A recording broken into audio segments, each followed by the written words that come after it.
والکافرون هم الظالمون سبحان ربك رب العزة عما يصفون وسلام على المرسلين والحمد لله رب العالمين۔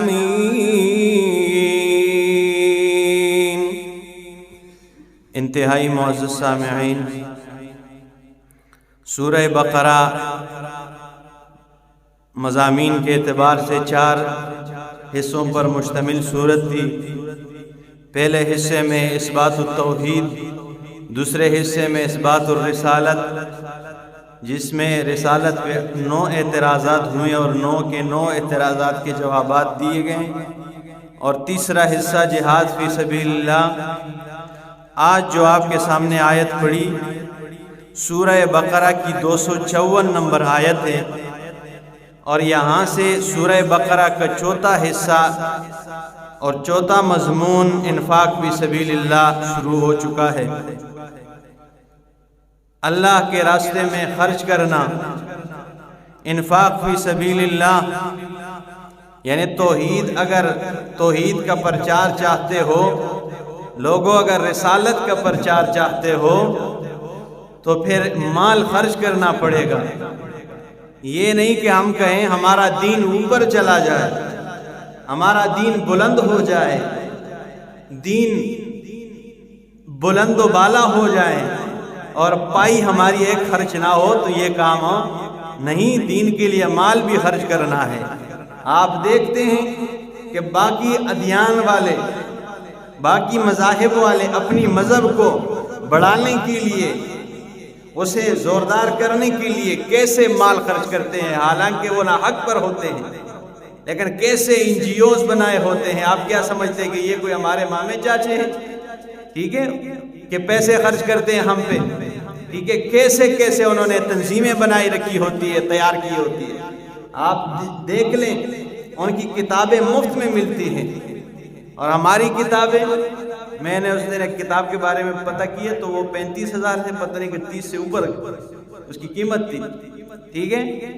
تو یہ وہ مفت میں دیتے ہیں تاکہ بھائی اس کی، تو وہ پیسہ خرچ کرتے ہیں، مال خرچ کرتے ہیں، ٹھیک ہے؟ انہوں نے تنظیمیں تیار کی ہوئی ہیں۔ تو دین اسلام کے لیے مال خرچ کرنا یہ بھی ہے، مال خرچ کرنا ہوگا، جہاد فی سبیل اللہ کرنا ہوگا، مال خرچ کرنا ہوگا۔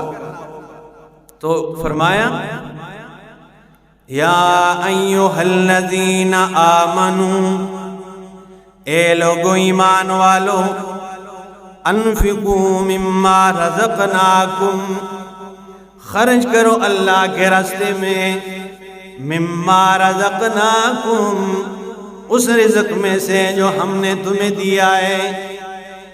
مما رزقناکم اس لیے فرمایا رزقناکم کہ ہم نے تمہیں رزق دیا ہے، یعنی اللہ فرماتے ہیں تیرے پاس بندے جو کچھ بھی ہے یہ تیرا اپنا نہیں ہے، یہ میں نے تمہیں عطا کیا ہے، یہ میں نے تمہیں دیا ہے، تو اس میں سے میرے راستے میں کیا کر، خرچ کر۔ من قبل ان یأتی یوم لا بیع فیہ، اس دن کے آنے سے پہلے خرچ کیجیے، ایسا نہ ہو کہیں وہ دن آ جائے لا بیع فیہ، جس میں کوئی خرید و فروخت نہیں کی جائے گی، ٹھیک ہے؟ لا بیع، ٹھیک ہے؟ دوسرے کو اس پہ قیاس کر دیا، ٹھیک ہے؟ یہ نہیں کہ بے نہیں ہوگا، تو فرمایا لا بیع فیہ، یہ مطلب نہیں ہے کہ وہاں پہ ملک صاحب اٹھ جائیں، وہاں پہ کوئی چودھری صاحب اٹھ کھڑا ہو جائیں کہ میں جنت میں ایک پلاٹ خریدنا چاہتا ہوں، میں جنت میں فلاں جگہ خریدنا چاہتا ہوں، وہاں کوئی خرید و فروخت نہیں ہوگی۔ اگر کوئی کمانا ہے تو دنیا میں تمہیں اللہ نے مہلت دی ہے، اللہ نے مال دیا ہے، اللہ کے راستے میں مال خرچ کرو، اللہ نے دیا ہے نا، تو خرچ کرو۔ اس دن پھر اس چیز کی وَلَا خُلَّةٌ، نہ وہاں پہ کوئی دوستیاں یاریاں ہوگی، تو آپ کہیں گے بھائی دوستی تو ہوگی، اللہ نے قرآن میں فرمایا کہ إِلَّا الْمُتَّقُونَ، متقین کی آپس میں دوستیاں ہوگی، تو دوستی ہوگی لیکن موحدین کی آپس میں ہوگی، مشرکین کے ساتھ معاملات منقطع ہو جائیں گے، مشرکین کے ساتھ کوئی ٹھیک ہے نا ان کی کوئی دوستیاں۔ فرمایا ولا خلتن، ہاں متقین جو ہے جنت کے مستحق جو ہیں ان کی آپس میں ملاقات ہوگی، اور وہ علی سرر متقابلین، وہ سونے سے کے داغے سے سیے ہوئے تکیوں کے اوپر، اور وہ جنت کے بنے ہوئے تختوں کے اوپر آمنے سامنے جلوہ افروز ہوں گے، یہ متقین ہوں گے، ٹھیک ہے۔ ولا خلتن، اس یہاں جو دوستی کا ذکر ہے کہ دوستی نہیں ہوگی وہ مشرکین کا ذکر ہے، ٹھیک ہے۔ ولا خلتن ولا شفاعت، اور نہ وہاں پہ کوئی شفاعت ہوگی۔ تو آپ کہیں گے بھائی شفاعت تو ہوگی، کیونکہ اللہ کے پاک پیغمبر صلی اللہ تعالی علیہ وسلم فرماتے ہیں کہ قیامت والے دن سارے لوگ اپنے انبیاء کرام کے پاس جائیں گے، آدم علیہ السلام سے کہیں گے آپ انسانوں کے دادا ہیں، آپ دعا کیجئے، آپ شفاعت کیجئے کہ یہ معاملہ شروع ہو جائے، افتتاح ہو جائے۔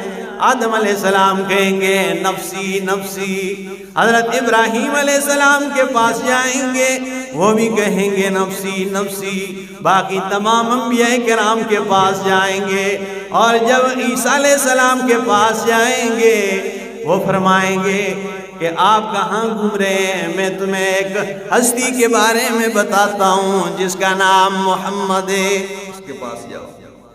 جب آپ صلی اللہ تعالی علیہ وسلم کے پاس آئیں گے تو آپ فرماتے ہیں، اللہ کے پاک پیغمبر صلی اللہ تعالی علیہ وسلم فرمائیں گے نفسی نفسی نہیں بلکہ امتی امتی، اور آپ خود فرماتے ہیں فَأَخِرُّ لَهُ سَاجِدًا، میں فوراً اللہ کے لیے سجدے میں گر جاؤں گا اور اللہ کے سامنے سجدہ کروں گا۔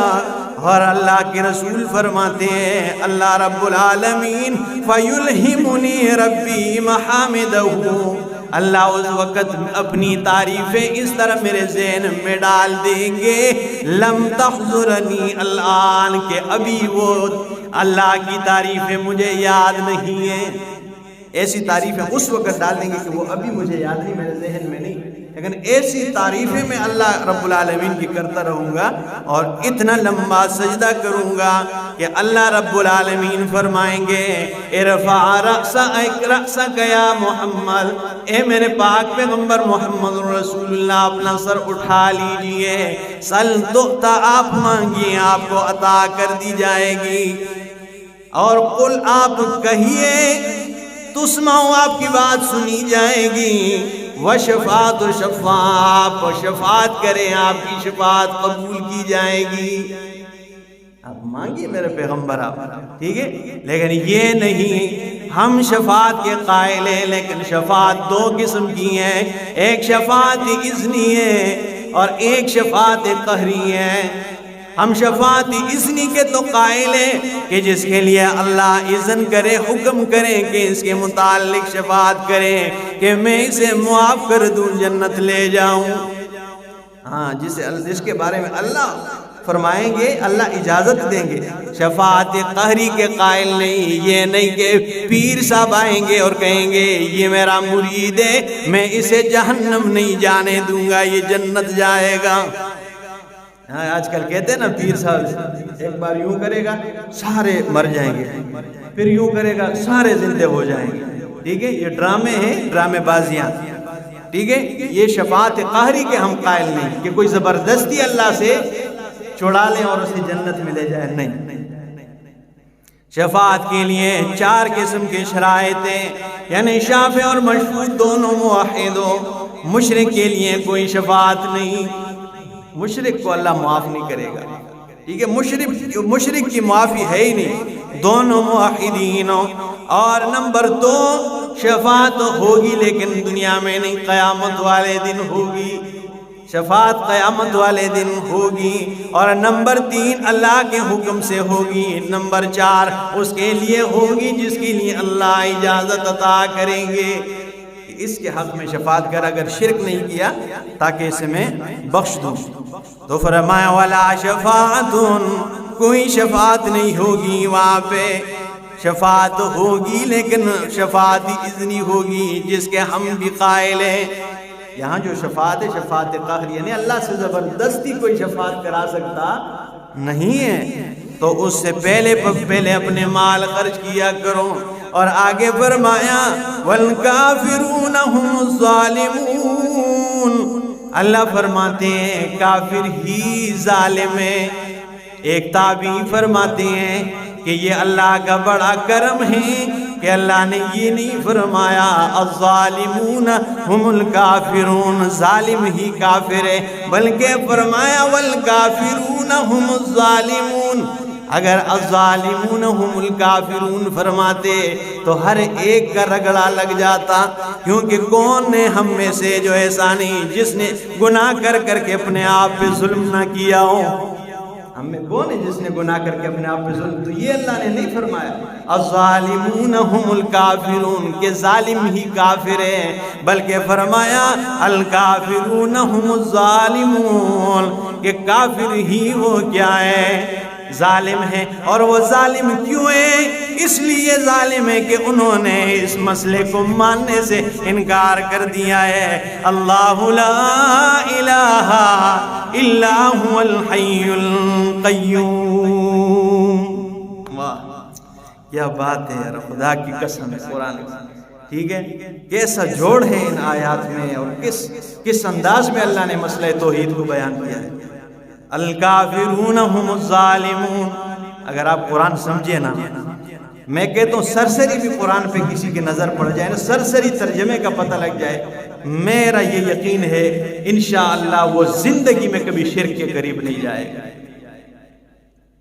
ایسی کتاب ہے۔ فرمایا والکافرون هم الظالمون، اور کافر ہی ظالم ہے، اس لیے ظالم ہے کہ انہوں نے اس مسئلے کو ماننے سے انکار کر دیا ہے۔ اللہ لا الہ الا هو الحی القیوم کہ اللہ ہے، اس کے علاوہ کوئی الہ نہیں ہے۔ الحی القیوم جو زندہ ہے، اس پہ کبھی موت نہیں آئے گی۔ القیوم ہر چیز کی تدبیریں کرنے والا ہے۔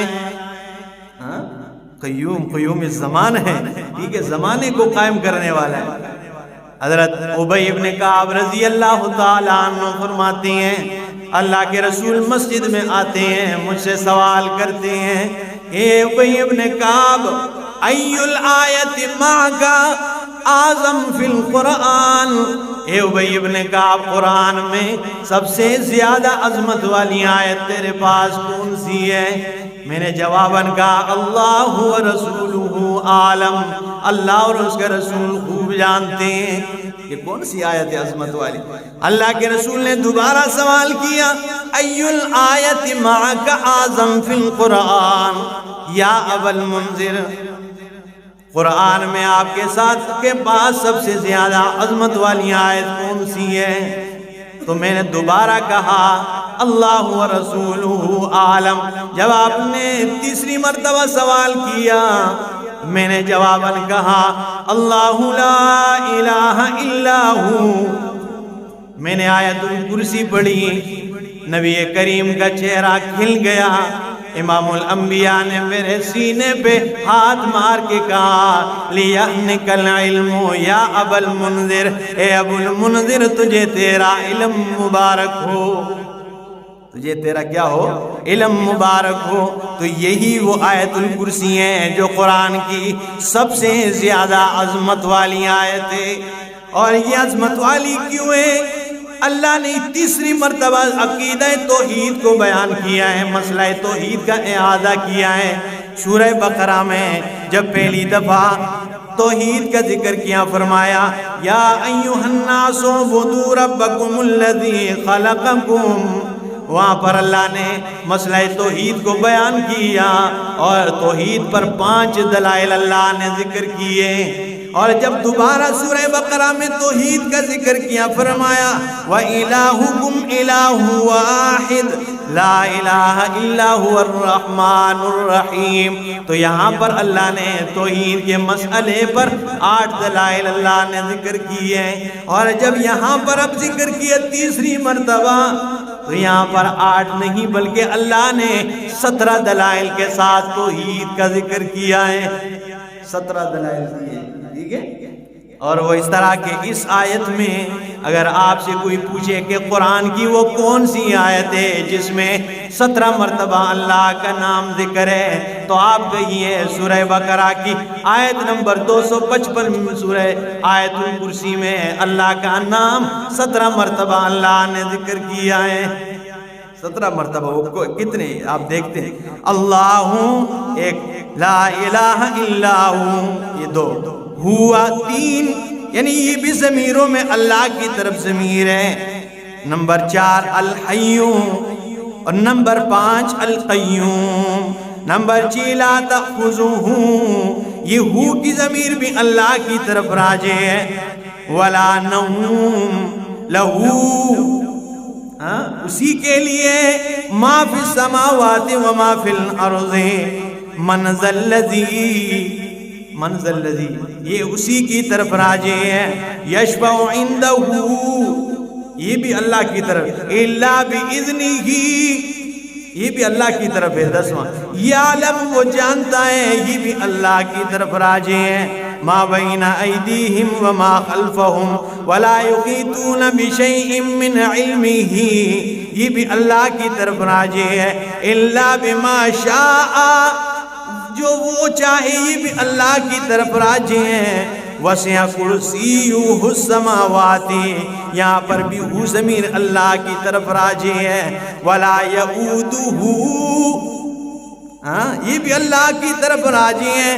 وہو العلی، 16 نمبر پر وہ علی ہے. وہ العظیم، یہ بھی اللہ کا نام ہے. 17 مرتبہ اللہ کا نام ذکر کیا ہے. یہ وہ صورت ہے، ٹھیک ہے، سب سے زیادہ عظمت والی صورت آیت وہ آیت الکرسی قرآن میں. فرمایا اللہ لا الہ الا هو الحی القیوم. انشاءاللہ اس کی باقی تفصیل اگلے درس میں اللہ عمل کی توفیق